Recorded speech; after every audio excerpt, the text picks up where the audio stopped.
দর্শক বিরতির পর সবাইকে আবারও স্বাগত। এবার জানিয়ে দিব সিলেট অফিস থেকে পাঠানো তথ্য ছবি নিয়ে সংবাদ প্রতিদিনের সিলেট।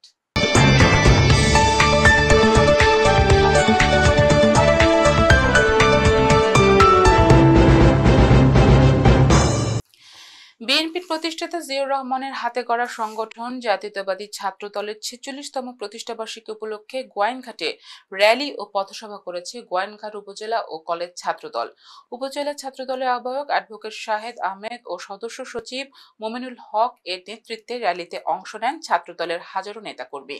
বিস্তারিত থাকছে সহকর্মী কাউসার আহমেদ রাহাতের রিপোর্টে। শিক্ষা, ঐক্য, প্রগতির পতাকাবাহী সংগঠন জাতীয়তাবাদী ছাত্রদল। সংকট, সংগ্রাম আর সম্ভাবনায় সংগঠনটি পার করল ৪.৫ দশক। নানা চড়াই উতরাই পেরিয়ে দেশের অন্যতম বৃহৎ ছাত্র সংগঠনে পরিণত হয়েছে বিএনপির গুরুত্বপূর্ণ সহযোগী সংগঠন ছাত্রদল। জাতীয়তাবাদী ছাত্রদলের ৪৬তম প্রতিষ্ঠাবার্ষিকী উপলক্ষে গোয়াইনঘাটে র্যালি ও পথসভা করেছে গোয়াইনঘাট উপজেলা ও কলেজ ছাত্রদল। উপজেলা ছাত্রদলের আহ্বায়ক অ্যাডভোকেট শাহেদ আহমদ ও সদস্য সচিব মোমিনুল হকের নেতৃত্বে র্যালিতে উপস্থিত ছিলেন সিলেট জেলা ছাত্রদলের সহসাধারণ সম্পাদক জসিম উদ্দিন, উপজেলা ছাত্রদলের যুগ্ম আহ্বায়ক আরিফুল ইসলাম, যুগ্ম আহ্বায়ক সাদেক আহমদ, গোয়াইনঘাট সরকারি কলেজ ছাত্রদলের আহ্বায়ক রাসেল আহমদ, যুগ্ম আহ্বায়ক জাহাঙ্গীর আলম, পাবেল আহমদ, রুস্তমপুর ইউনিয়ন ছাত্রদলের সভাপতি নাহিদুল ইসলাম, পশ্চিম জাফলং ইউনিয়ন ছাত্রদলের সভাপতি আরিফ আহমদ, পূর্ব জাফলং ইউনিয়ন ছাত্রদলের সভাপতি আজির উদ্দিন, লেঙ্গুড়া ইউনিয়ন ছাত্রদলের সভাপতি আসাদুজ্জামান, ফতেহপুর ইউনিয়ন ছাত্রদলের সভাপতি নাজিম উদ্দিন, নন্দিরগাঁও ইউনিয়ন ছাত্রদলের সভাপতি রুহুল আমিন, ডৌবাড়ি ইউনিয়ন ছাত্রদলের সভাপতি আব্দুল মনাফ, পশ্চিম জাফলং ইউনিয়ন ছাত্রদলের সভাপতি রহিম উদ্দিন, মধ্য জাফলং ইউনিয়ন ছাত্রদলের সভাপতি কামরুল ইসলাম, সদর ইউনিয়ন ছাত্রদলের সভাপতি আশরাফ হোসেন শাওন, লেঙ্গুড়া ইউনিয়ন ছাত্রদলের সাবেক সভাপতি শামীম আহমদ সহ গোয়াইনঘাট উপজেলা ও কলেজ ছাত্রদলের হাজার হাজার নেতাকর্মী র্যালি ও পথসভায় অংশ নেন। কাউসার আহমেদ রাহাত, এনটিভি নিউজ, গোয়াইনঘাট। গোয়াইনঘাট সরকারি কলেজ হতে মনোরতল বাজার পর্যন্ত অপরিকল্পিতভাবে রাস্তা খোঁড়া রেখে মোড়ন ফাঁদ বানিয়ে জনদুর্ভোগের সৃষ্টি করায় ঠিকাদারি প্রতিষ্ঠান এসআর কর্পোরেশনের লাইসেন্স বাতিল ও দ্রুত রাস্তা সংস্কারের দাবিতে সড়ক অবরোধ ও বিক্ষোভ করেছে স্কুল কলেজের শিক্ষার্থী সহ এলাকাবাসী। ১ জানুয়ারি বেলা ২টা থেকে বিকাল ৪:৩০ পর্যন্ত গোয়াইনঘাট সরকারি কলেজ পয়েন্ট সড়ক অবরোধ করে বিক্ষোভ কর্মসূচি পালন করা হয়। বিক্ষোভ চলাকালে গোয়াইনঘাটে যানবাহন চলাচল বন্ধ থাকে, এতে চরম যানজট সৃষ্টি হয়। আন্দোলনকারীরা জানায়, গোয়াইনঘাট সরকারি কলেজ হতে মনোরতল বাজার পর্যন্ত উপজেলা সদরে যাতায়াতের প্রায় ১৫ কিলোমিটার রাস্তাটি দীর্ঘদিন ধরে খানাখদ্দরে ভরা। দীর্ঘদিন ধরে সংস্কার না হওয়ায় চলাচলের জন্য রাস্তাটি একেবারে ব্যবহারের অনুপযোগী হয়ে পড়েছে। রাস্তাটি দিয়ে স্কুল কলেজগামী শিক্ষার্থীদের যাতায়াতেও সমস্যায় পড়তে হয়। রাস্তাটির বিভিন্ন স্থানে দেবে গিয়ে বড় বড় গর্ত তৈরি হয়েছে, যে কারণে প্রায় দুর্ঘটনা ঘটছে। গোয়াইনঘাট সরকারি কলেজ সহ বেশ কয়েকটি শিক্ষা প্রতিষ্ঠানে আসা যাওয়ার জন্য এই রাস্তার কোনো বিকল্প নেই। দীর্ঘদিন রাস্তাটি সংস্কার হয়নি, ফলে যাতায়াতে চরম দুর্ভোগে পড়তে হয় শিক্ষক শিক্ষার্থীদের। রাস্তাটি দ্রুত সংস্কার না হলে কঠোর কর্মসূচির হুঁশিয়ারি দেন শিক্ষার্থীরা। আসলে এখানে রাস্তা নয়, একটা মানুষের একটা মরণ ফাঁদ। প্রতিনিয়ত ২-৪টা অ্যাক্সিডেন্ট হচ্ছে। প্রায় দীর্ঘ ৩টা বছর থেকে এখানে ঠিকাদারি প্রতিষ্ঠান, এখানে স্বৈরাচারী শেখ হাসিনার মতো গাদ্দারি করে যাচ্ছে। জেলার সাথে সবচেয়ে বেশি যোগাযোগ করে এই রাস্তায় মানুষজন আমাদের উপজেলার জন্য। আমরা সাধারণ জনতা, উপজেলা প্রশাসন এবং এলজিডির যে ইঞ্জিনিয়ার আছেন ওনার সাথে বেশ কয়েকবার আমরা যোগাযোগ করি। যখনই আমরা গিয়েছি তিনি তখনই আমাদেরকে আশ্বস্ত করেছেন কাজ শুরু করবেন বলে, কিন্তু আমরা আলটিমেটলি দেখেছি আমরা যখনই তাদের কাছে যাই এবং প্রেশার ক্রিয়েট করি ওনারা কাজ শুরু করেন এবং একদিন 2 দিন যাওয়ার পরে আবার কাজ অফ করে দেন। এটা মানে আমরা মানুষ মনে করেন আমাদের দাবিটা হচ্ছে আজকেই কাজ শুরু করতে হবে, অথবা উপযুক্ত প্রশাসন এসে আমাদের বলতে হবে কখন কাজ শুরু হবে এবং আমাদের ওয়াদা দিয়ে যেতে হবে। এতটুকু না পাওয়া পর্যন্ত আমাদের অবরোধ চলবে এবং চলবে। জগন্নাথপুর উপজেলার চিলাউড়া হলদিপুর ইউনিয়নের চিলাউড়া পুঞ্জি গ্রামে ভয়াবহ অগ্নিকাণ্ডে ব্যাপক ক্ষতিগ্রস্ত ৬ পরিবারকে নগদ অর্থ সহায়তা প্রদান করেছে Chilaura British Bangla education trust. সহকর্মী মোহাম্মদ আব্দুল হাই জানান, ৩১ ডিসেম্বর মঙ্গলবার বিকেলে চিলাউড়া পুঞ্জি গ্রামে ভয়াবহ অগ্নিকাণ্ডে ক্ষতিগ্রস্ত বাড়িতে নগদ অর্থ সহায়তা প্রদান উপলক্ষে আলোচনা সভা অনুষ্ঠিত হয়। চিলাউড়া হলদিপুর ইউনিয়ন পরিষদের সাবেক সদস্য বদিরুজ্জামান লালফর মিয়ার সভাপতিত্বে ও জগন্নাথপুর উপজেলা যুবদলের আহ্বায়ক আবুল হাশিম ডালিমের পরিচালনায় বক্তব্য রাখেন ইউনিয়ন পরিষদের চেয়ারম্যান শাহিদুল ইসলাম বকুল, উপজেলা বিএনপির সাবেক ভারপ্রাপ্ত সাধারণ সম্পাদক Rotarian advocate Jamal Uddin Ahmad, Chilaura British Bangla education ট্রাস্টের ভাইস চেয়ারম্যান আঙ্গুর মিয়া, ট্রাস্টের সদস্য মোহাম্মদ শহীদ খান, ইমরান উদ্দিন, ইউনিয়ন বিএনপির সাবেক আহ্বায়ক ডক্টর রাজা মিয়া, জামায়াত নেতা রেজাউল করিম রিপন, উপজেলা ছাত্রদলের আহ্বায়ক মামুনুর রশিদ মামুন, সমাজসেবক আব্দুল গফুর সায়াদ মিয়া, রফিকুল ইসলাম তাজ, জাহাঙ্গীর আলম, হাজি শেফুল মিয়া, গৌস মিয়া সহ আরো অনেকে। পরে চিলাউড়া ব্রিটিশ বাংলা এডুকেশন ট্রাস্টের পক্ষ থেকে অগ্নিকাণ্ডে ক্ষতিগ্রস্ত 6 পরিবারের মধ্যে প্রতি পরিবারকে 10,000 টাকা করে নগদ 60,000 টাকা প্রদান করা হয়। 2024 সালের 12 ডিসেম্বর রাত 8টায় চিলাউড়া পুঞ্জি গ্রামে ভয়াবহ অগ্নিকাণ্ডে এই 6 পরিবারের বসত ঘর সহ সম্পূর্ণ মালামাল পুড়ে ছাই হয়ে যায়। ছয়টা পরিবারে আমরা অল্প সংখ্যক আমরা 60,000 টাকা আমরা অনুদান দিছি আমরা। তো এই 60,000 টাকা যে পরিবেশ আইয়া দিচ্ছি এই পরিবেশে তার লাগি ন্যূনতম কিছু নাই। তো আমি সকলের প্রবাসীর কাছে, খালি লন্ডন প্রবাসী নাই, সকল প্রবাসীর কাছে বিনীত রিকোয়েস্ট থাকবো আপনারা নিজের গ্রামের সাথে এগিয়ে ওকা। ক্ষুদ্র হলো এই 6টি পরিবারের পাশে যে চিলাউড়া এডুকেশন ট্রাস্টের যে সমস্ত ট্রাস্টি ভাইরা আছেন এগিয়ে এসেছেন, আমরা আমার ব্যক্তিগত এবং চিলাউড়া গ্রামবাসীর পক্ষ থেকে সকল ট্রাস্টি ভাইদেরকে বোনদেরকে আমরা আন্তরিক ধন্যবাদ মুবারকবাদ জানাচ্ছি। যারা লন্ডনের এডুকেশন ট্রাস্টের ট্রাস্ট হিসেবে যারা আছেন সকলকে অনুরোধ করবো যে এই 6টি পরিবারকে জন্য পাকা করে 6টি গড় নির্মাণ করে দেওয়া হয়, এই দাবি আমরা এলাকাবাসীর পক্ষ থেকে জানাচ্ছি। ক্ষতিগ্রস্ত 6টি পরিবারের মধ্যে লন্ডন প্রবাসী এডুকেশন ট্রাস্ট আজকে তাদেরকে আর্থিক সাহায্য করছেন। অদূর ভবিষ্যতে তারা আর্থিক সাহায্যের সুবিধা অব্যাহত রাখবে এটা আমরা বিশ্বাস, এবং এই এডুকেশন ট্রাস্টের আমরা উত্তরোত্তর উন্নতি কামনা করি। যারা আছেন বিদেশে প্রবাসে আপনারা সবাই ওই বাড়িটার মধ্যে অসহায় মানুষের 6টি ঘর যদি আপনারা দেন তাহলে আমি মনে হল যে আমাদের প্রবাসী ভাইদের একটা গর্ব স্মৃতি আজীবন থাকবে। সুনামগঞ্জের জামালগঞ্জে গোচারণ খাস ভূমি দখলের অভিযোগ উঠেছে উপজেলার ফেনারবাগ ইউনিয়নের আব্দুস সাত্তার নামে এক ব্যক্তির বিরুদ্ধে। ফেনারবাগ ইউনিয়নের লক্ষ্মীপুর গ্রামের প্রায় অর্ধশত লোকের স্বাক্ষরে 31 ডিসেম্বর মঙ্গলবার উপজেলা নির্বাহী কর্মকর্তার কাছে ওই ব্যক্তির বিরুদ্ধে লিখিত অভিযোগ করা হয়।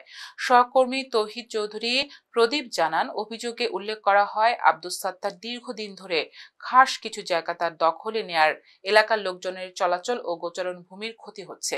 তার দখলে থাকা খাস ভূমিতে হেমন্তে গোচারণের সমস্যা ও বৈশাখ মাসে গ্রামবাসী ধান মাড়াই ও শুকানোর কাজ করতে পারে না। অভিযুক্ত আব্দুস সাত্তার তার বিরুদ্ধে আনা অভিযোগকে মিথ্যা বলে দাবি করেছেন। তিনি দাবি করেন রেকর্ড ও কাগজপত্রের বাইরে 1 ইঞ্চি জায়গাও তিনি দখল করেননি। এলাকার কিছু লোক তার সম্মান নষ্ট করার জন্য পেছনে লেগেছে বলে উল্টো অভিযোগ করেন তিনি। এই বিষয়ে উপজেলা নির্বাহী কর্মকর্তা মুশফিকিন নূর তদন্তের মাধ্যমে প্রয়োজনীয় পদক্ষেপের কথা জানিয়েছেন। আমরা বাপ দাদা 14 পুরুষ থেকে এই জায়গায় আবাদ করিয়া বা গরু গোসার হিসাবে আমরা এই জায়গায় থাকতেছে চলতেছি। এই যে আব্দুল সত্তার এই গ্রামের মাটিটা কাটিয়া এই রাস্তাটা ব্লক করে দেওয়া আছে, সাধারণ কিছু জায়গা রাখছে। এই যে এইটার পানি নিষ্কাশনে প্রায় হাজার হাজার মন ধান বাসে, এটা সে মানে জলবদ্ধ করে রাখছে। এটা সে আটকে রাখিয়া একবারে খাস জায়গা সে বিক্রি করে দিছে। আমরা সরকার ভারতের কাছে আকুল আবেদন যাতে আমরা এই সরকারি জায়গাগুলো আমরা যাতে সরকার কাছে তাকে সরকার বাহাদুরের কাছে যে জায়গাটা থাকে তাহলে আমরা এই গরু বাছুর গুলা আমরা ফালতে পারি। যে জমিন করছি এটাও আমার কাগজপত্র আছে, বাড়ি ভাড়ার হুকুমনামা আছে, বাড়ি ভাড়ার দলিল করছি, এটাও খামারগার মৌজা, বাড়ি ভাড়ার দলিল, বাড়ি ভাড়ার জায়গা আমি তার কাছ থেকে করে করছি বা কিনে রাখছি। আর বুড়ি বুড়ি মানুষ খান্দার মধ্যে প্রতি জায়গার মধ্যে বাড়ি রয়েছে, আমি এটার বিরোধিতা করছি যে সরকারের জায়গা এটা কইছে না পুকুর 1 বছরের জায়গা। আমি হাইকোর্ট মহদ্দমা করছি, হাইকোর্ট আছি মহদ্দমা, আমার হাইকোর্ট মহদ্দমা আছে আমার বিরুদ্ধে এরকম ধরনের মিথ্যি, এটা কোনোটাই সত্য না। আমার বাড়ি ভাড়ার জমিন সম্পূর্ণ আমার কাগজপত্র আছে, 1 ইঞ্চিও আমি মিথ্যা কথা কইতাম না। 46তম প্রতিষ্ঠাবার্ষিকী পালন উপলক্ষে আলোচনা সভা ও র্যালি অনুষ্ঠিত করেছে ওসমানীনগরের ছাত্রদল। সহকর্মী মোহাম্মদ আবু হানিফা জানান, গৌরব, ঐতিহ্য, আত্মত্যাগ ও অগ্রযাত্রার এই স্লোগান নিয়ে দীর্ঘ 17 বছর পর পুলিশি বাধা ছাড়াই প্রকাশ্যে আনন্দ শোভাযাত্রা ও বিশাল মহড়ার মাধ্যমে বাংলাদেশ জাতীয়তাবাদী ছাত্রদলের 46তম প্রতিষ্ঠাবার্ষিকী পালন করেছে সিলেটের ওসমানীনগর উপজেলা ছাত্রদল।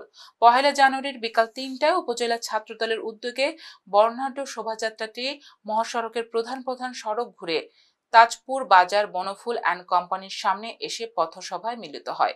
এ সময় উপস্থিত ছিলেন উপজেলা বিএনপির সহসভাপতি শায়েস্তা মিয়া, নুরুল ইসলাম শফিক, যুগ্ম সম্পাদক মাজহারুল ইসলাম মানিক, উপজেলা ছাত্র দলের আহ্বায়ক জুয়েব আহমেদের সভাপতিত্বে প্রধান অতিথি হিসেবে বক্তব্য রাখেন উপজেলা বিএনপির সাংগঠনিক সম্পাদক রায়হান আহমদ।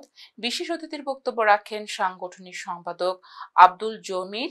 এ সময় উপস্থিত ছিলেন উপজেলা বিএনপি সহ সাংগঠনিক সম্পাদক কবির আহমদ, উপজেলা যুবদলের সিনিয়র যুগ্ম আহ্বায়ক আহবাবুল হোসাইন আহবাব, উপজেলা যুবদলের যুগ্ম আহ্বায়ক নুরুল ইসলাম রেজন, যুগ্ম আহ্বায়ক আবুল কালাম মেম্বার, উপজেলা যুবদলের যুগ্ম আহ্বায়ক ও জেলা যুবদলের যুগ্ম সাধারণ সম্পাদক ইসলাম উদ্দিন, জেলা যুবদলের দপ্তর সম্পাদক রেদওয়ান আহমদ, উপজেলা স্বেচ্ছাসেবক দলের আহ্বায়ক রকির আলী, যুগ্ম আহ্বায়ক লয়লুস মিয়া, উপজেলা ছাত্র দলের যুগ্ম আহ্বায়ক আল মাসুম আবির, মোসাদ্দেক আলী, ফুজাইল আহমদ, রেজন আহমদ, রাজু আহমদ রাজ, সদস্য দেলোয়ার হোসেন বদরুল, আব্দুল মুক্তাদির, জাহিদুল ইসলাম তুষার, হোসাইন আহমদ, আনহার মিয়া, তাজপুর কলেজ ছাত্র দলের আহ্বায়ক জুনাইদ হোসাইন, যুগ্ম আহ্বায়ক সাব্বির আহমদ, এমদাদ আহমদ সহ উপজেলা বিএনপির অঙ্গ সহযোগী সংগঠনের সহস্রাধিক নেতাকর্মী।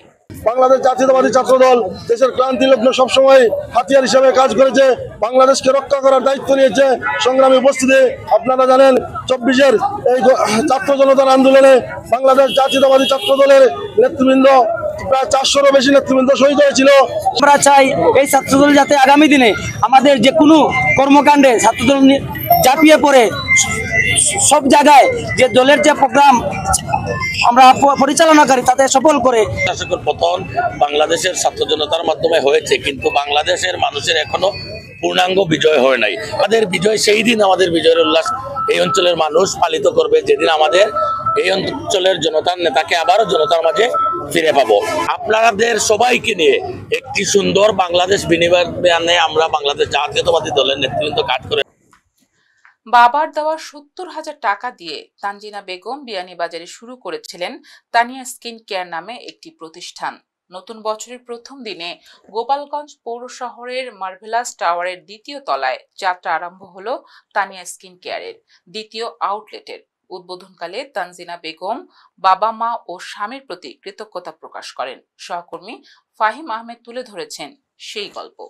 70,000 টাকা দিয়ে কিন্তু আজকে আল্লাহ আমার 3টা আউটলেটের ওনার করছেন।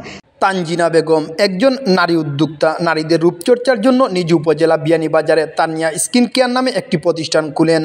এই থেকে শুরু, আর পিছনে ফিরে তাকাতে হয়নি তাকে। এবার গোলাপগঞ্জ বাদেশ্বর সড়কের মার্বেলাস টাওয়ারের 2য় তলায় তানিয়া স্কিন কেয়ার নামে 2য় আউটলেটের যাত্রা শুরু করেন তিনি।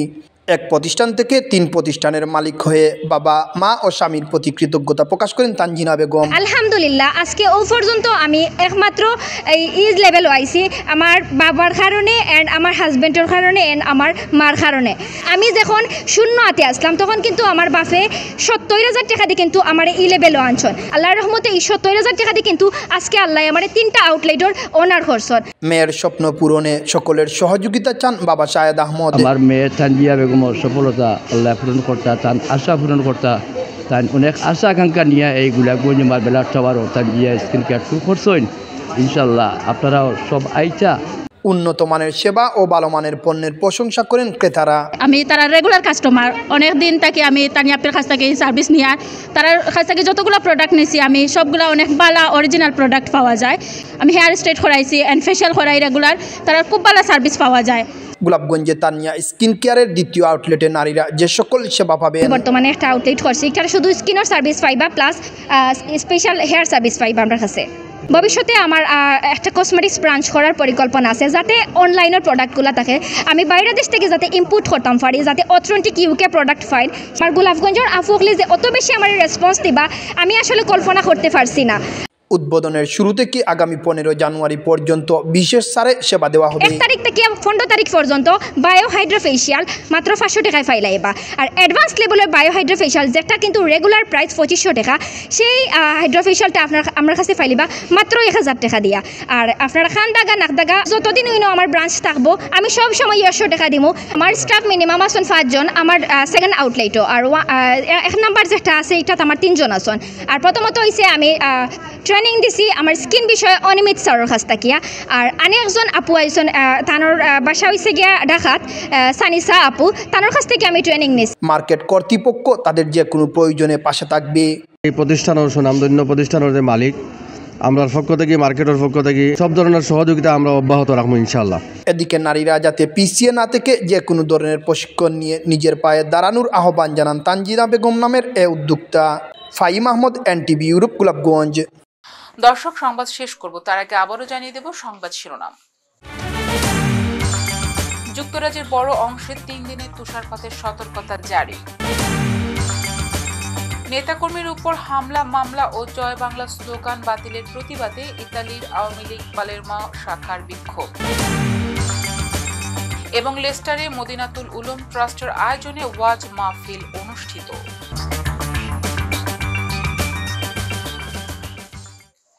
এই ছিল আমাদের হাতে থাকা NTV ইউরোপ নিউজের সর্বশেষ আয়োজন। এ খবরের ভিডিও সহ আপডেট জানতে ভিজিট করুন ইউরোপ NTV অনলাইন www.europentv.com। এতক্ষণ সাথে থাকার জন্য সবাইকে ধন্যবাদ।